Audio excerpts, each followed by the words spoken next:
안녕하세요. 뉴 밀레니엄 치과 박 원장입니다.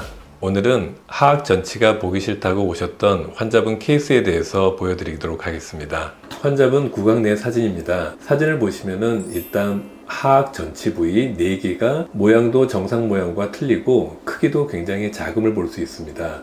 그리고 상악치아의 설면에 의해서 하악치아의 절단면 부위가 많이 마모됨을 볼 수 있습니다. 위쪽에서 찍은 사진을 보시면은 심한 마모면을 보이고 있습니다. 엑스레이 사진을 보시면은 하악 전치 4개 중에서 특히 오른쪽 아래 측절치 부위의 뿌리 끝에 염증이 생겼음을 볼 수 있습니다.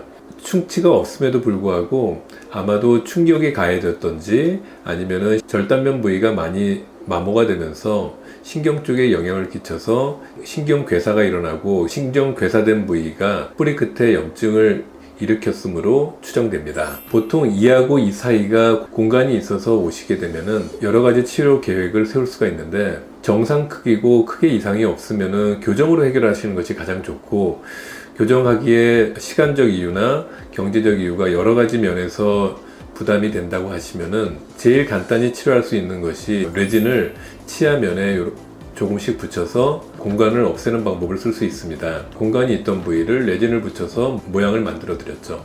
옆면 쪽에서도 보면은 공간이 있었던 부위가 레진 축조에 의해서 공간이 없어짐을 볼 수 있습니다. 또 하나 방법은 치아의 바깥쪽 면만 삭제를 약간 정도 하여서 인조 손톱처럼 겉껍질을 만드는 라미네이트라는 방법으로 치아 모양을 형성하고 겉표면에 라미네이트를 적합시켜서 공간을 해소시켜 드릴 수도 있습니다.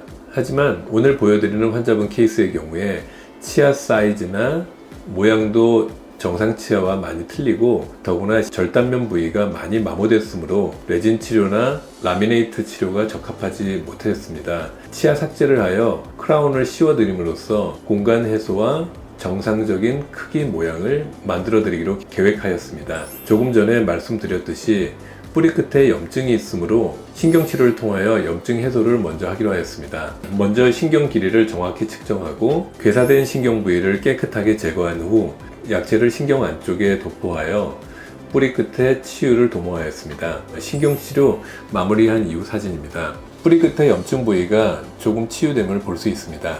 시간이 지나면서 검게 변한 병변 부위는 주위뼈와 비슷하게 될 것으로 예상됩니다. 신경치료 마무리 이후 치아 삭제를 하였습니다. 환자분들이 치아 삭제한 이후 구강내를 보시고 이가 너무 작아졌다고 말씀을 하시는데, 크라운을 씌우기 위해서는 어느 정도 삭제가 이루어져야지만 위쪽에 올려드리는 크라운 부위가 충분히 색깔 모양을 가질 수 있게 제작할 수가 있습니다. 다행히 다른 치아들은 치아 삭제 이후 많이 시리거나 불편감이 없었으므로 추가적인 신경치료가 필요하진 않았고, 임시치아 이후 지켜봐서 크게 불편감이 없음을 확인하고 인상체들을 하였습니다. 크라운을 구강 내에 장착한 이후 사진입니다. 환자분이 원하셨던 대로 치아 크기나 모양 그리고 공간이 다 없어졌음을 볼 수 있습니다. 잇몸 변형 부위도 깨끗하게 적합이 잘 됐음을 볼 수 있습니다. 치료 전후 사진입니다. 왼쪽 사진을 치아 삭제를 통하여 크라운을 하여 오른쪽 사진처럼 깨끗하게 형성이 됐음을 볼 수 있습니다. 교환면에서 찍은 사진이고요. 교환면 많이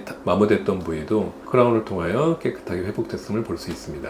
경청해 주셔서 감사합니다.